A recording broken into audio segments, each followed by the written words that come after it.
everyone. Welcome to the Construction Record Podcast. I'm digital media Warren Frey, and with me today I have. I'm Jennifer Johnson. I'm the Chief Product Officer of ConstructConnect, and I also have the honor to serve as the President of the AEC Cares Board.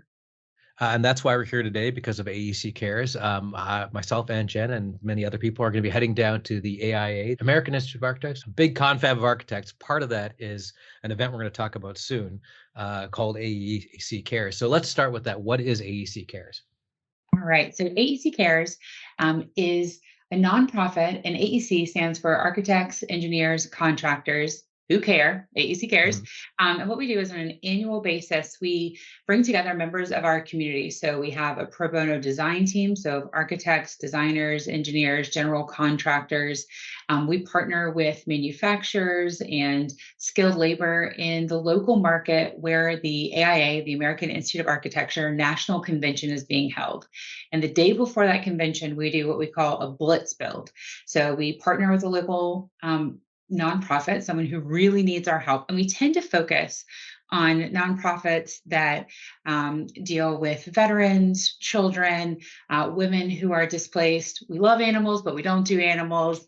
Those are kind of the core three we work on: women, children, and veterans. And we try and renovate a building that they're using, renovate a facility they're using. So our designers come in, they assess this months ahead of time, and they say, hey, here's the space, here's what we think we can do, here's how many people we think we need, here's kind of the budget that we're looking at to accomplish, this one-day blitz build. And really AEC Cares mobilizes volunteers, donors, and participants for that project.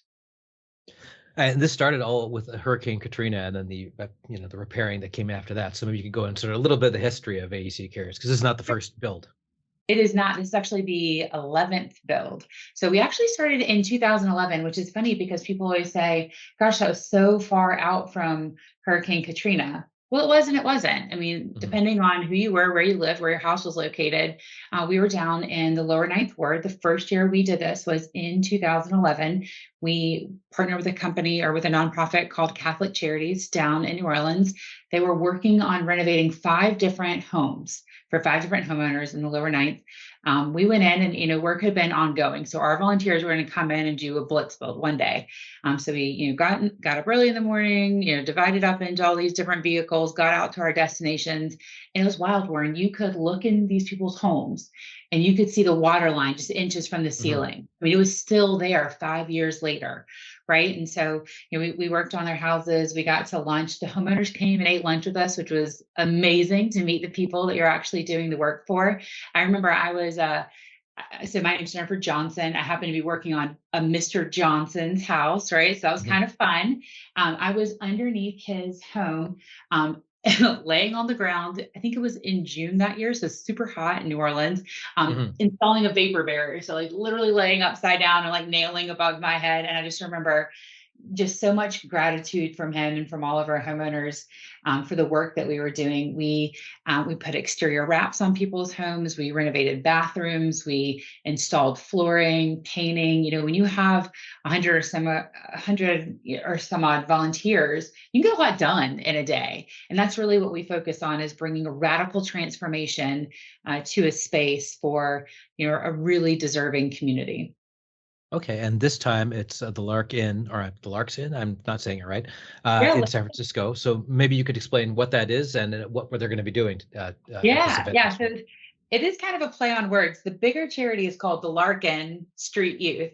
This is the Lark Inn, a residential place. So it's a little bit tricky. The Larkin is in the Tenderloin district, and this is a longer-term residential shelter for young adults who have aged out of the foster care system. So this specific facility focuses on young adults who are ages 18 to 24 years old.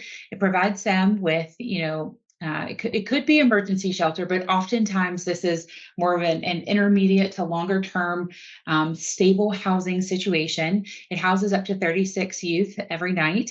And really their focus here is to give kids or young adults a better, more stable start in life. So they are really focused on helping people get skills, get employment, find steady housing, provide counseling and mental health services as needed, 3 meals a day, really trying to take care of these needs of these young adults who just don't have any alternatives. And so when we were partnered with the Larkin, our pro bono design team went out, they took a look at the space and they said, wow, there is a lot that we can do here from a design perspective to make this more appealing and just like a better place for folks. And so we're really focused on a few areas. So first is the entryway. We want to make that welcoming, warm. We're putting up a living wall. We're painting the colors. We've got, big murals going all across the building, but just really making that a much more welcoming and secure environment.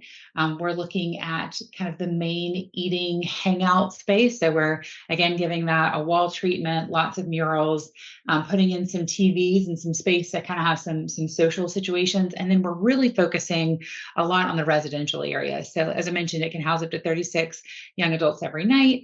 We're getting all new bed linens. We're painting everything. We've got new headboards that are going in, new lighting that's going in, new locker storage for people's personal belongings. And then throughout the entire space, we have new flooring going in as well. So, just some things to really make it a much more kind of cozy and homey situation. Mm-hmm.